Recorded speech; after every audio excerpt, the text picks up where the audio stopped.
안녕하세요. 신규진입니다. 네, 아이고, 반갑습니다. 네, 반갑습니다. 네, 예, 아이고, 오늘 뭐 토요일인데 이렇게 인터뷰 해주셔서 고맙고요. 네, 오늘은 뭐 준비하신 주제가 뭔지는 잘 모르겠는데, 맨 먼저 요즘 제가 이렇게 방송을 하다 보니까 우리 심 교수님이 쓰신 그 73년의 한동훈 네네. 이 책 저한테 물어보는 사람이 많아요. 저걸 다 아, 네네. 읽어봤냐, 내용이 뭐냐. 근데 아니, 저는 이거 뭐 한 두세 번 읽었죠. 아, 네. 예, 그리고 뭐 그, 요즘 뭐 서점에서도 되게 인기 베스트셀러라고 정치 부분에서 한번 직접 저자 되시니까 그래도 간략하게 한번 말씀을 해 주시죠. 예. 요 책자 가지고 네, 계세요? 이거 자체가 네. 이제 타이틀은 한동훈인데, 뭐 한동훈에 대한 얘기를 쫙 한다기보다는 왜 한동훈이 지금 이제 총선에서의 가장 보수에서의 전략적인 아이콘인가, 뭐 그거를 다뤘고, 그리고 이제 여기에 보면은, 윤석열 대통령에 대한 분석이 더 많아요. 그러니까 예. 윤석열 대통령이 무엇을 해야 될까라는 것이 이제 되게 많은데, 지금 이게 네. 약간 타이밍이 땡겨진 것 같아요. 그러니까 사실은 제가 이 책을 썼을 때는 3개월, 3, 4개월 전이었어가지고, 저는 이제 네. 윤석열 대통령이 지금의 상황에서 이렇게 어떤 그 국정 과제로 극좌들의 적폐를 청산해야 된다. 이것을 이제 얘기한 것이고, 이 한동훈, 그 당시의 장관은 이제 미래 차기 주자로서 이렇게 윤석열 대통령의 그 반석 위에서 또 이런 것들을 할 것이다. 태종, 세종처럼 그렇게 했는데, 지금 약간 더 저기 시급한 문제들이 있으니까 미리 네. 이제 뭐 땡겨 썼다면 땡겨 쓴 건데 지금 음. 그래서 이 윤석열 대통령에 대해서 제가 분석한 부분들이 지금 이제 한동훈 비대위원장하고 같이 파트너십으로 이렇게 구현되는 그런 단계라고 보시면 될 것 같고 이렇게 보면 뭐 이 사실 이 챕터 2의 마지막 586 윤석열 극좌 적폐 청산의 소명과 과업 이 부분이 사실은 지금 이 총선 과정에서 해소돼야 될 부분이기 때문에 제가 약간 윤석열 대통령이 이런 식으로 하실 것이다 해왔고 이렇게 해야 된다라는 거를 지금 이제 한동훈 비대위원장이 많이 잘 배워가지고 벤치마킹해서 하는 것 같아요. 어제 그러면 그 그, 책에서 주장하신 윤 대통령은 이렇게 하는 게 좋다. 뭐 네, 요런 부분이 있잖아요. 뭐 물론 저는 다 알지만 그래도 저자가 네. 직접 한번 말씀을 해 주시면 뭐 실감 있게 좀 우리 시청자 느끼실 것 같아요. 네, 어제 제가 말씀드렸던 이 비대위원장이 처음에는 지지층들한테 먼저 신뢰를 얻어가는 전략을 쓰면서 이제 중도 확장과 차별화를 한다고 했잖아요. 근데 그 부분이 여기 네. 나와 있는 게 제가 음. 윤석열 대통령께서 먼저 완급 조절, 허허실실, 그리고 디테일을 되게 갖춘 그런 능청의 미학으로 이렇게 그런 능청의 식으로 미학. 능청의 미학. 네. 그러니까 저는 사실은 이번에 그 저 학동훈 비대위원장이 그런 것에 대해서 선을 그었잖아요. 자기는 절대 뭐, 자기는 지금까지 사과라는 말을 뭐, 자기가 한 적이 없다라고 그랬잖아요. 그거는 뭐냐면, 네. 자기는 월권하지 않겠다는 거예요. 그거는 어디까지나 그 문제는 대통령과 영부인의 문제지, 자기가 이래라 저래라 할 문제가 아니다라고 했거든요. 그러니까 이렇게 네. 아젠다를 던지고 그 공을 대통령께 넘기는 그런 모습에서 약간 그런 게 능청의 미학, 제가 언급했던. 그리고 여기서 보면 이제 윤석열 대통령이 굉장히 징기스칸식 실리적인 용병술을 보여줬다. 제가 그렇게 썼는데 뭐냐면 그렇게 음. 과거처럼 계파적으로 이렇게 상하관계로 뭐 추종하고 맹종하는 관계가 아니라 능력대로 신상필벌하고 그다음에 능력이 있는 사람한테 기회를 주고 능력이 있는 사람들끼리 또 자연스럽게 경쟁을 해서 상향 평준화되는 그런 걸 한다고 제가 이 징기스칸식 실리적 용병술 이런 거를 언급했는데 지금 한동훈 그 위원장이 자기가 정치 개파나 이런 게 없잖아요. 그래서 네. 그 시스템 공천을 하겠다라는 거는 결국 아무리 중진이라고 해도 뭐 중진이랍시고 무조건 다 이게 저 방 빼가지고 거기를 뭐 친윤이니 뭔이로 채우겠다 그런 게 아니라 능력 있고 그 지역에서 경쟁력이 있는 사람은 살아남을 수 있게 시스템으로 살아남아라 이 얘기거든요. 그리고 자기들끼리 예.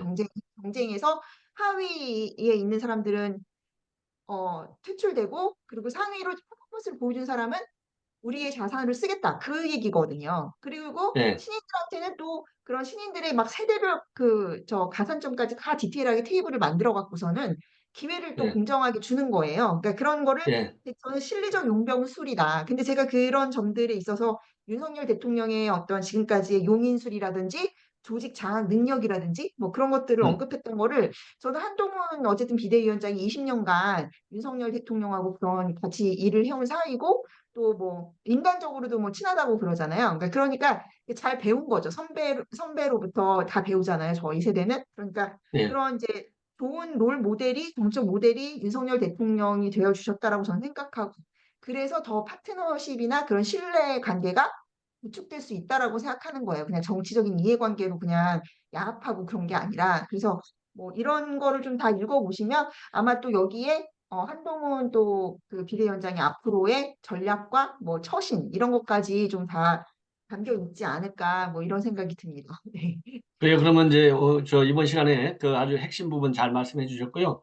다음번에는 이제 한동훈 위원장이 앞으로 이렇게 하는 게 좋다라고 하는 그런 이제 일종의 이제 레커멘데이션이 되겠죠.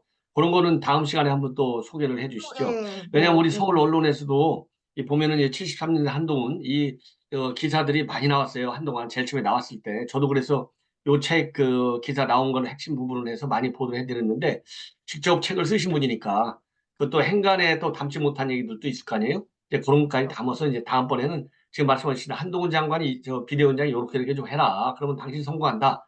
이런 이제 네네. 이 전략적인 가이드라인일까 이런 이제 조언을 좀 네네. 해주시고 그리고 또 지금 이제 오늘 저도 한번 이제 방송을 했는데요. 지금 오늘 조선일보에서 대대적으로 보도한 것 중에 하나가 보셨는지 모르겠는데요. 중국이 뭐 그 한동안에 그런 게 80년대 때는 80년대에는 일본이 이제 미국을 따라잡는다. 근데 일본 망했거든요. 근데 이제 21세기가 밀레니엄이 들어오면서 중국이 이제 미국 따라잡는다. 그런데 지금 중국이 망하고 있다. 절대로 못 따라잡어. 요 전문가들의 그 평가, 전망이 나왔어요. 그래서 그거를 한번 말씀 좀 한번 해 주실 수 있나요?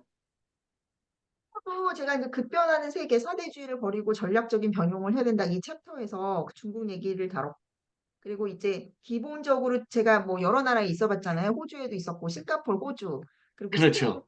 그리고 미국에서 공부를 했고 그래서 예, 정말 거의 모든 대륙에 살아봤는데 전 세계적인 글로벌, 예, 글로벌 시티즌인 것 같아요. 뭐 코리안 그냥 이렇게 시티즌이 아니고 예, 글로벌 시티즌. 스펙만 보면은 그렇다라고 볼 수 있을 것 같아요. 인터내셔널해서. 근데 그러니까 제가 어느 뭐 세계 어느 나라를 가든 반중 정서가 지금은 완전 디폴트로 깔려져 있는 것 같아요. 그래서 예, 그런 제 에피소드나 이런 개인적인 거를 많이 얘기를 했는데, 그러니까 그 차이나 머니 때문에 오바마 정권 이후로 차이나 머니로 해가지고 전 세계가 지금 많이 초토화가 됐었고. 그런 이제 거품 경제가 꺼지면서 이제 또 음, 그 중국의 그 독재 체제와 그 시진핑 체제에 대한 그 전 세계적인 그 반감. 위협감, 예, 반감 이런 것들이 정말 거든요. 예, 그러니까 이걸 보면은 전 그 이전에 문재인 정권이 얼마나 시대착오적인 사대주의에 빠졌나 무슨 중국에 예, 가가지고 정말 예, 굴욕적인 게 너무 많았잖아요. 막 무슨 뭐 예. 기자들 가서 막 폭행당하고 자기는 혼밥하고 그러면서 뭐 중국은 큰 나라인데 뭐 한국은 소국이라는 둥 그러니까 약간 좀 그 여러 가지로 제가 여러 가지 데이터나 이런 걸 뽑아 보면은 이 X세대 50세 그러니까 50세대가 굉장히 다른 세대에 비해서 친중적이거든요. 그러니까 그때 중국의 그 부상, 그러니까 중국이 신자유주의 자유경제로 이제 동구권이 무너지고 이제 구소련 무너지고 중국이 어떤 그 세계 경제의 거품을 만드는 거를 목도했던 그 세대가 이제 4050 세대라서 그런지 4050이 굉장히 반미 친일적인 게 되게 강해요. 그 어르신 세대나 이 젊은 세대보다. 그래서 음, 근데 이제 예, 지금 그들이 자꾸 자기들의 그 생각에만 매몰돼 있는 거죠. 막 10년 전, 20년 전만 매몰돼 있고 지금 현재 전 세계적으로 무슨 일이 벌어지고 있는지 되게 잘 감을 못 잡고 있다는 생각이 들어서 제가 일부러 책에다가 지금 뭐 음, 호주 같은 데도 호주 대학가도 이 차이나 머니 때문에 난리가 나고 있고 그러니까 미국 같은 경우도 제가 그 러스트 벨트로 꼽히는 그 북동부에서 좀 공부를 했었거든요.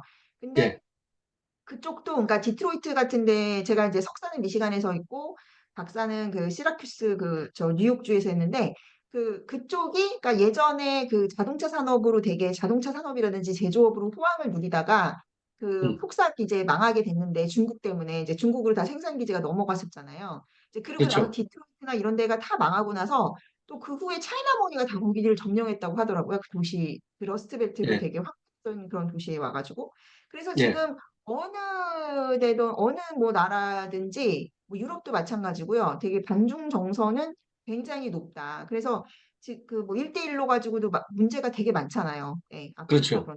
그러니까 이런 시대착오적인 그 친중 정서, 그 문재인 정권의 그 친중 정서에 어, 확실히 이렇게 선을 그을 수 있는 그런 좀 당당한 외교 전술 전략이 필요하다 이런 것도 제 책에 담았으니까 한번 뭐 네. 그 도서관에도 저희 출판사 대표님께서 그러는데 도서관에서도 쉽게 접하실 수 있다고 하니까 또 많은 네. 어르신분들도 이렇게 도서관 자주 다니시니까 기회 예. 되시면 한번 보시면 또 재미가 있지 네. 않을까 이렇게 생각을 합니다. 네.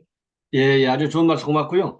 뭐, 지금 책이 베스트셀러니까 직접 왜냐하면 도서관 뭐 맨날 다니는 것도 쉽지 않고 날씨도 네. 춥고 그냥 뭐 네. 온라인에 주문 한번 하면 훨씬 네. 편하죠. 여기 예. 공지로 맨날 알려주시니까요. 온라인으로 주문하셔도 괜찮을 것 같고. 네. 그렇죠. 제가 이제 우리 그 이 댓글란에 고정으로 해서 맨 네. 위에 보기 쉽게 거기 온라인으로 클릭 몇 번만 딱 하면 되니까요. 많이들 네. 이렇게 보시면은 뭐 지식도 지식이지만 또 이 상식도 많이 들 것 같아요. 이 책이 무슨 학술 서적이 아니니까 이렇게 읽고 이렇게 네. 저기 되게 하시는데 뭐 굉장히 쉽게 쉬운 것 보실 수 같고. 있다고 하시더라고요. 쉽게 예, 예, 별로 굉장히 거창하지 않다. 이해하기 쉽게 아주 잘, 본래 이제 이 학자들이 쓰면 책이 좀 뭐 대학교에서 공부하는 데는 뭐 도움이 될지 모르지만 우리 같은 사람들이 리타이어한 사람들이 책을 읽기에는 좀 어려운 점이 많은데 요 책은 네. 읽기가 좋아요. 그리고 지금 중국 얘기 말씀하시는데 제가 데이터를 좀, 가지고 이제 한두 마디만 말씀을 드리면 우선요. 데이터 말씀하기 전에 지금 이제 중계 가서 혼밥하고 기자들 얻어맞고 이런 것도 망신스러운 거지만 이제 우리는 이제 외교안보를 한 사람이잖아요. 우리 입장에서 본다면 네. 이제 국제 관계적인 측면에서 본다면 시진핑이가 주창하는 외교 정책의 목적, 뭐 1대1로가 됐든 뭐가 됐든지 간에 결국은 2050년대 시진핑의 꿈이 뭐냐면 그게 중국몽이잖아요. 시진핑 그렇죠. 꿈이 곧 중국의 꿈인데 그게 그냥 우리가 얘기하는 야, 너 좋은 꿈 꿨어의 좋은 꿈보다는 이거는 정치 외교적인 꿈인데 그게 중국몽으로 돼 있잖아요. 사실 네. 중국몽은 이게 고유명사지 않습니까? 그러니까 시진핑이가 2050년도에 그러니까 단극 체제, 그러니까 전 세계 질서의 최고 정상에 중국이 올라가겠다는 거거든요. 미국이 지금까지 미국이잖아요. 그러니까 이제 미국 깨버리고 그 자리를 중국이 먹겠다는 거거든요. 전 세계를.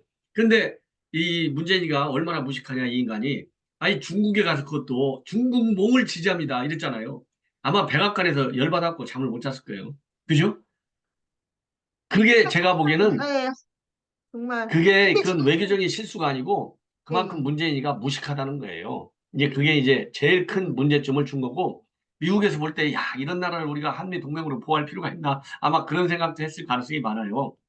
그렇죠. 예. 근데 저는 예, 솔직히 말하면 지금 그 저쪽 좌파에서 자꾸 그런 반일 가지고서는 반일 반미로 자꾸 현 정권을 흔들려고 하는 게 정말 조금 어처구니가 없는 일이고, 예. 좀 안타까워요. 진짜 너무 그 지금 굉장히 그 제가 그래서 눈의 문화 권력이라는 것이 되게 중요하다고 했는데 그 문화계를 점령한 그 좌파 그 카르텔 때문에 굉장히 사람들의 인식이 많이 호도되고 있는 것 같아요. 그래서 그렇죠. 그런 점이 정말 중요하다. 뭐 이런 점을 좀 말씀드리고 싶습니다. 예, 그리고 이제 중국 관계 내 데이터 하나만 더 말씀을 드리면 지금 네. 중국이 지금 어느 정도로 망하고 있냐면 그러니까 이제 지금까지 이제 미국 중심의 이제 국제 질서가 됐잖아요. 이제 경제가. 그러다가 이제 아까 말씀드린 대로 20일 들어서면서 이제 미국 질 거야. 미국 이렇게 갖고 지지 막 이렇게 갖고 중국이 전 세계 경제를 장악한다고 그랬는데 이 그게 걔네들의 G2의 그거죠. 격차를 보면요. 네. 2015년도에 미국 GDP에 중국이 얼마를 차지했느냐? 60.8%까지 따라왔어요. 그러다가 이게 2021년도에 76.4%까지 따라잡았어요. 그러니까 뭐 한 25%만 잡으면 이제 미국을 추월하잖아요. 근데 지금 이제 데이터를 보면 미 상무부하고 그다음에 중국 통계국, 그다음에 이제 세계은행 자료니까 이건 정확한 데이터잖아요. 21년도에 76.4% 정점을 찍어요. 그래서 이게 계속 내려와 가지고 2023년도 작년에는 미 GDP의 64%밖에 못 먹어요. 그러니까 이제 뭐 거의 절반 수준으로 빠진 거잖아요. 그래서 지금 이제 미국을 중국이 따라잡기는 전문가들이 볼 때 이거는 이제 완전히 틀렸다. 그러니까 뭐 언제 잡느냐 이게 이제 본래 영국 그 싱크탱크에서는 2028년도부터 잡을 수 있다 이렇게 가정을 했었는데 그게 이제 불과 4년 전에요. 2020년도에. 2020년도 전망치가 8년 후인 2028년도면 미국이 중국을 잡는다 이렇게 됐는데 지금 말씀드린 대로 이제 절반으로 밖에는 이제 생산 지수가 빠지고 있잖아요. 그래서 지금 이제 중국이 미국 경제를 잡고 세계 경제를 딱 좌지우지하는 시대는 거의 안 올 것이다 쪽으로 지금 전문가들이 이제 의견이 모아지고 있어요. 그러니까 지금 이제 책에서 우리 신 교수님이 이제 말씀하신 거하고 거의 맥락을 같이 하는 게 아니라 전 세계적으로, 왜냐하면 이미 동구가 무너지고 또 이 소련이 무너지면서 사회주의라고 하는 이 코뮤니즘, 공산주의, 요거는 막을 내렸다고 보는데, 지금 중국이 자기네가 이제 팽창된 경제를 가지고 한번 세상을 뒤집으려다가 이제 깨진 거죠. 그래서 결국은 자유주의로 가야 되고, 이거를 우리 이제 한반도에다 맞추면, 그래서 이제 김정은이도 우리가 조금만 더 밀어붙이면 이것도 지구상에서 종말을 구할 수 있는 게 아니냐. 요렇게까지 제가 한번 뭐 해석을 한번 해보죠. 뭐. 자, 사실, 그러면은요. 예, 예, 예. 그러니까 말씀하시죠. 제가 제 책으로 제가 이렇게 좀 이렇게 스토리텔링을 많이 넣은 게 그 이유거든요. 그러니까 한국에 계시는 이런 분들은 이 국제 정세를 이렇게 데이터나 숫자나 이렇게 보도로 보시는데, 이 제가 좀 그런 추세를 약간 저의 개인적인 경험이나 이런 걸 통해서 스토리텔링을 해주니까 더 이해가 쉬우신 거죠. 그래서 같이 그렇죠. 그 맥락에서 보시면 더 재밌게 보실 수 있을 거예요. 네. 예, 예. 자, 그리고요. 지금 이제 바로 최근, 바로 엊그제죠. 갤럽 여론조사가 나오면서 이제 갤럽이 영향력이 크니까 여기저기 언론에서 지금 많이 거론하는 것 중에 하나가 지금 이제 한동훈 위원장의 지지율이 52%까지 올라갔다는 거 아니겠어요? 예. 네네. 예, 52% 올라갔는데 이게 우연히도 박근혜 전 대통령 때가 52% 올라갔다. 그래서 지금 화제가 되고 있거든요. 그러면 이제 박근혜 대통령하고 동률의 이 지지를 확보했다. 이거 굉장히 자랑스러운 거지만은 거기서 만족할 수는 없잖아요. 예? 그래서 이 박근혜 대통령을 치고 올라가서 그래갖고 이재명이 이 민주당 세력들을 갖다가 완전히 완패시킬 수 있어야 되는데, 자, 박근혜 대통령을 자, 추월할 수 있는 어떤 고도의 이 전략 방향이랄까? 요런 거 뭐 연구를 많이 하셨으니까 한동훈 위원장 입장에서 한번 말씀을 한번 해주시죠. 뭐 세대 연대도 나오고 뭐 옛날에 뭐 세대 포용도 나오고 무슨 뭐 론들이 많았는데, 우리 저 심 교수님 그 한번 그 이론적 흐름은 어떻게 되는지 한번 말씀 한번 해주시죠. 박근혜 비대위에 대해서 많은 그 비교가 나오고 있잖아요. 그러면 항상 그렇죠. 저는 학자적인 관점에서는 항상 어떤 점이 공통되고 또 어떤 점이 다른가를 보면은 이제 전략이 나오는 거예요. 그러니까 비슷하다는 점은 현재 권력과 미래 권력이라는 점에서 비슷한데 다른 점들이 많이 있죠. 그러니까 박근혜 그 당시 위원장은 정치를 오래 해가지고 자기 세력이 있었고 또 음, 이명박 대통령이 말기였잖아요. 정권 말기. 음, 그렇기 때문에 더 그렇죠. 불리하기가 쉬웠어요. 그러니까 그 당시에 이명박 정권의 지지율이 20%대 음, 나왔다는 게 오히려 박근혜 그 비대위원장이 미래 권력으로서 포지셔닝 음, 하니까 너무너무 좋았던 거거든요. 그래서 음, 어, 그런 데다가 이제 박근혜 그 당시 비대위원장은 탄탄한 팬덤이 있었고 지지층에 엄청난 신뢰를 오랫동안 쌓았기 때문에 그리고 이제 박정희라는 그 국부의 딸이라는 그런 상징 자본도 엄청났잖아요. 그러니까 음, 되게 부담 없이 김종인이라는 어떤 좀 중도적이고 그런 언론 친화적인 사람을 데려다가 음, 중도 가운데로 갈 수 있었던 거죠. 약간 왼쪽 음. 거를 많이 차용해서. 왜냐하면 의심을 안 받으니까요. 근데 지금 그렇죠. 한동훈 비대위원장은 그런 면에서 보면 완전 반대예요. 이제 음, 막 지금 3년이나 남았잖아요. 현재 권력이. 음, 3년이나 남았고 그 다음에 또 자기 지지 기반이 따로 있는 게 아니라 윤석열 대통령의 그 반석 위에서 그 기반 위에서 생겨났단 말이에요. 자기 지지층이. 그래서 네, 자기만 나만 유일하게 지지해주는 층이 그렇게 단단하지 않았었단 말이죠. 예, 그런 네, 한계도 있었고 그리고 이제 지금 정통 보수층 그런 와중에 또 정통 보수층은 굉장히 좀 왼쪽에 있는 인물 뭐 또 공격도 많이 받고 있고 뭐青年들한테 뭐 강남 좌파 아니야 뭐 좌파 아니야 그런 식으로 있고 거기다 뭐 검사 출신이라는 것도 좀 불리하게 작용하는 것 같아요. 그래서 사실 이제 허들로 치면은 더 한동훈 비대위원장이 더 엄청난 허들을 갖고 있다. 저는 그렇게 생각을 하는데 이제 네, 역으로 보면 그러면 이제 그 박근혜 비대위원장이 가지고 있었던 또 그거를 위기를 기회로 돌린다고 하면 또 다른 자산을 가지고 있거든요. 일단 음, 박근혜 비대위원장은 과거지향적인 과거 기반적인 인물이었단 말이에요. 그러니까 네, 박근혜라는 사람이 상징하는 거는 과거의 영광이었다는 거죠. 예, 과거의 그렇죠. 영광.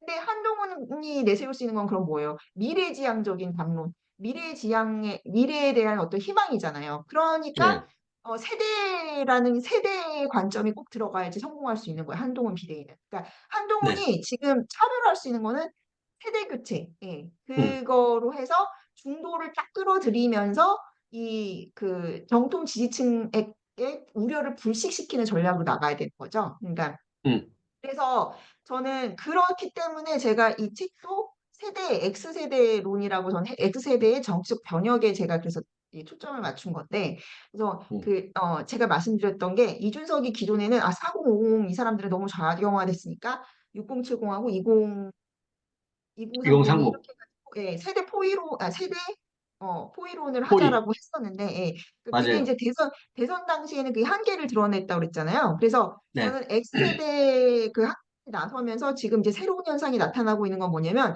예, 중도층에서 한동훈에 대한 믿음이 좀 생겨났다는 거예요. 이번에 그 김경률 씨 사태로 인해서.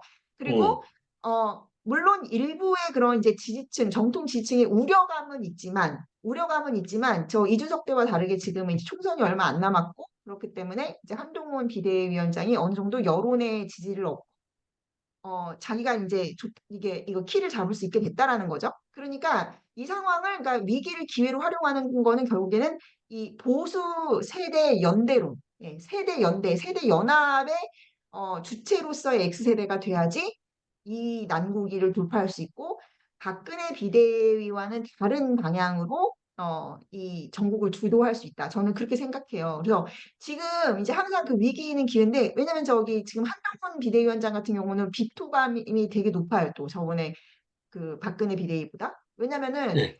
전에도 말씀드렸지만 박근혜 비대위는 이명박 대통령하고 완전히 이렇게 분리를 하는 전략을 취해가지고 이명박 대통령에 대한 그런 낮은 지지율이 이렇게 전이가 되지 않았단 말이에요. 그래서 24%밖에 안 되는데 지금은 물려 있잖아요. 한동훈 비대위원장에 대해서 반반이란 말이에요. 지금 중도층들이 이거 좀 미래적으로 차별화되는 거에 기대를 걸어봐 내지는 또 에이 또 뭐 그래 봤자 뭐 윤석열 대통령의 후계자지 이런 식으로 하는 반반이 있단 말이에요. 그러니까 그거를 이제 극복할 수 있는 프레임 아젠다를 제시해 줬는데 그게 이제 새로운 X세대가 정치 개혁을 이루고 그다음에 이 다 같이 끌고 간다. 음, 2030과 6070의 중간 다리가 되겠다 이런 거거든요.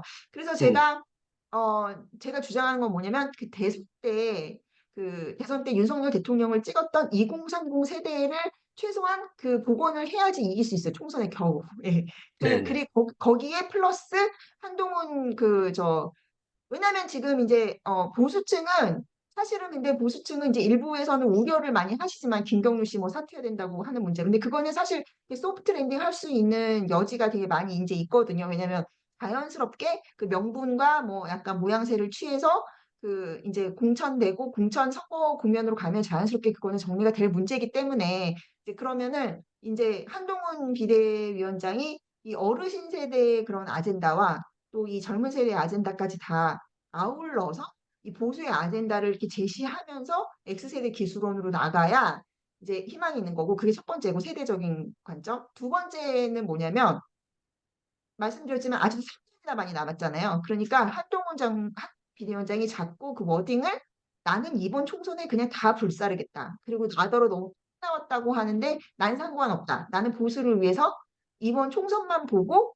헌신하겠다. 과실을 따먹지 않겠다. 이거는 뭐냐면 어, 제가 전에도 말씀드렸지만 총선의 공천을 공정하게 하겠다. 그리고 이길 수 있는 사람을 내보내지 막 대파 나눠먹기나 그런 뭐 과거의 구태공천 같은 걸 하지 않겠다라는 선언이라고 생각해요. 그러니까 공천을 성공하면은 공천 개혁을 하면은 총선을 이기는 거 아닙니까?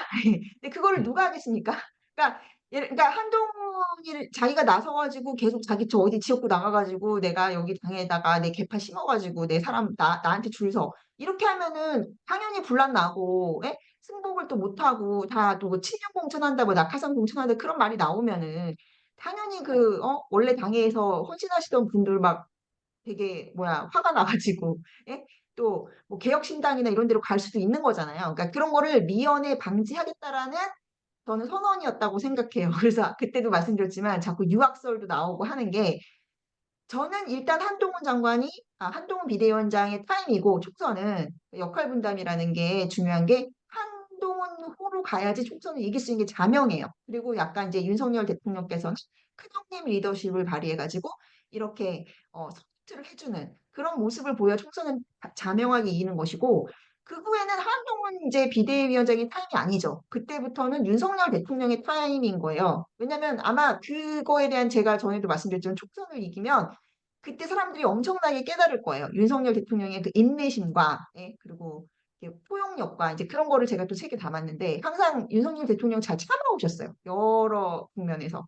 그러면서 이제 잘 참다가 좀 곰처럼 딱 참다가 정말 딱 이렇게 확골탈퇴하는 그런 결단 이런 거를 많이 보여주셨기 때문에 뭐 검찰총장일 때부터 뭐 좌천돼도 계속 꾹 참고 그렇지만 이제 딱 기회가 왔을 때 자신이 딱 뭔가 임팩트를 보여줘야 할 때 결단하는 그런 걸 항상 보이셨잖아요. 그러니까 그런 거를 이제 제가 예측하기로는 아마 이제 총선이 끝나고 나면 윤석열 대통령이 이 전반적인 전국의 주도권을 잡게 될 것이다. 저는 그렇게 생각합니다. 그리고 이제 예, 그래요. 고맙습니다.